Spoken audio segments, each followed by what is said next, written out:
Allie Marie here with My Catholic Perspective. Growing up Protestant, I was never aware of the concept of not getting married. I expected that I was either going to get married or nobody was going to like me and I would just end up single.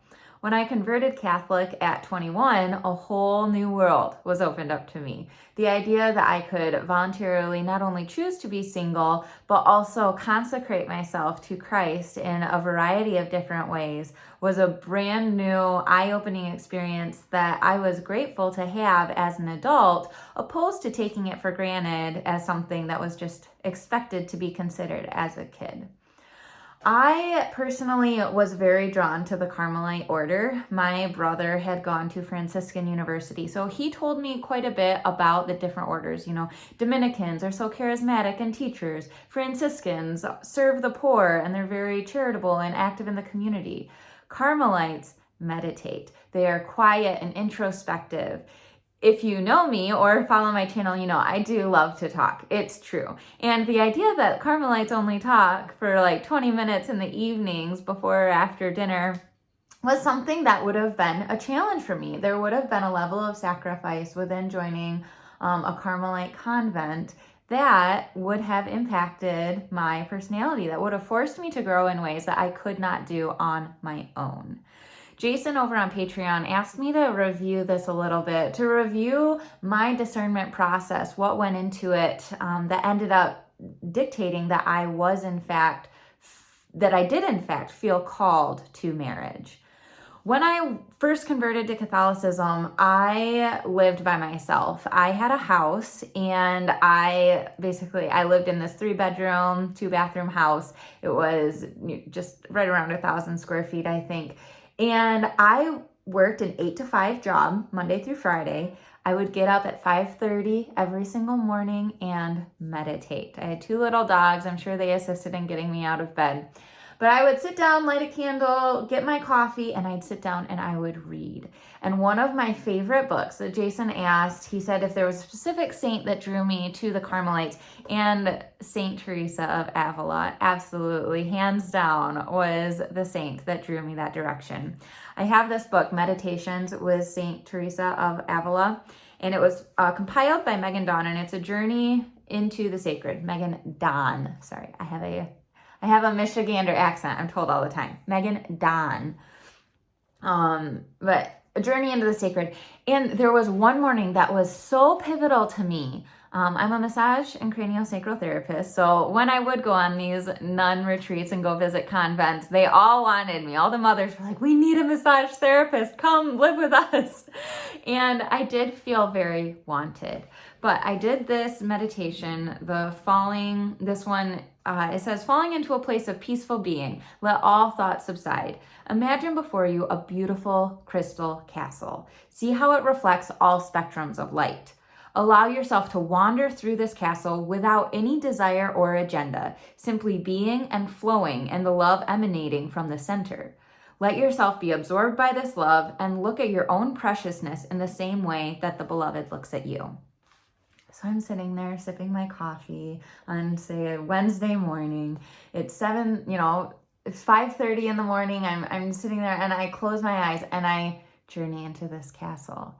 And I can still see this meditation before me where I enter this grand castle. There are the banisters, this crystal chandeliers from the ceiling, everything around me. And there was this long crystal table on the main floor, and all of the apostles were around it with Jesus.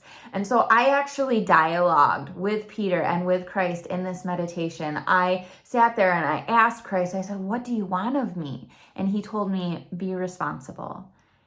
And we had a further conversation, and this meditation brought me into this fullness of love and preciousness that she was indicating. And there was something about it. I told somebody about it and they said, that's not normal, right? And I'm like, well, I don't know. I mean, it's a guided meditation. And they said, no. You really need to consider this lifestyle. This is, it is a gift that you would be able to journey into the sacred in that way and be able to experience this way.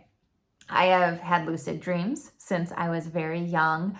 I experience all five senses in my dreams. I'm very spiritual, very meditative. And so furthering my journey with St. Teresa of Avila, the interior castle, when I was asking about purgatory and trying to understand it, nothing helped me understand it or be able to communicate better with others about it than the interior castle. And yet again, that mystical sense of being, getting in tune with that grounded part was entirely everything that I experienced. And finally, there was an order, there was something, there was a community that engulfed that. There was a community that could take me and say, you are one of us, come with us.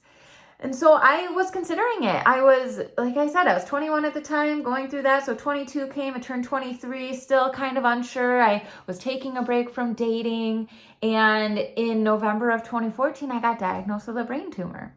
And I said, it was such a shock. I was in the healthiest state of being that I could have ever been. And a month later, I had it resected. I had it taken out via craniotomy. And I was on the road to recovery. Come February, I went and visited my sister in Boulder, Colorado, and I decided that I really wanted to pursue potentially joining a convent. I had been seeing someone prior to the brain tumor, we were like friends, but I liked him. And he disappeared after my surgery. He went off, he found a girl, totally invested himself into her, and that was fine. Obviously, like, I am grateful to be where I am today with my husband and daughters. But I thought, what if a convent is a calling? So I called about 5 convents around Michigan. There was one in Traverse City. There were quite a number of them. And each one said, you have to be in tip-top health to join a convent. Our lifestyle is intensive. You need to be healthy. My particular type of tumor, it was very, very rare. I was the 3rd known case of it happening in the world. I have to get yearly MRIs. I am constantly monitored to make sure that nothing else comes about.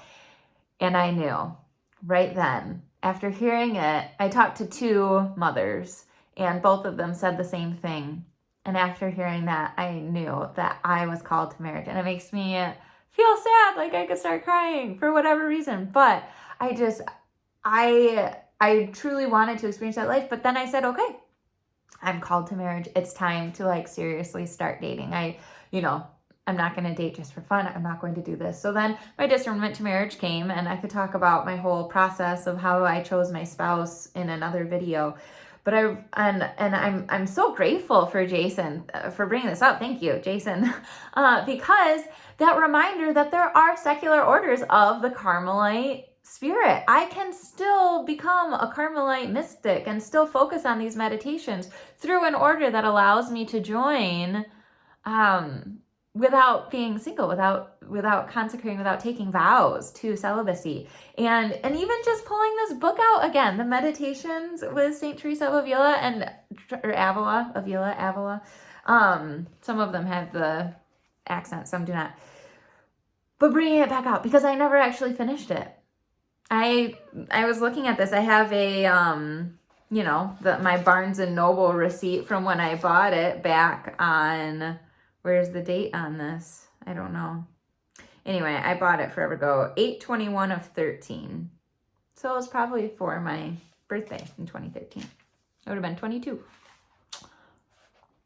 I'm on chapter 10. No, I'm not. I'm further. I'm on chapter 13.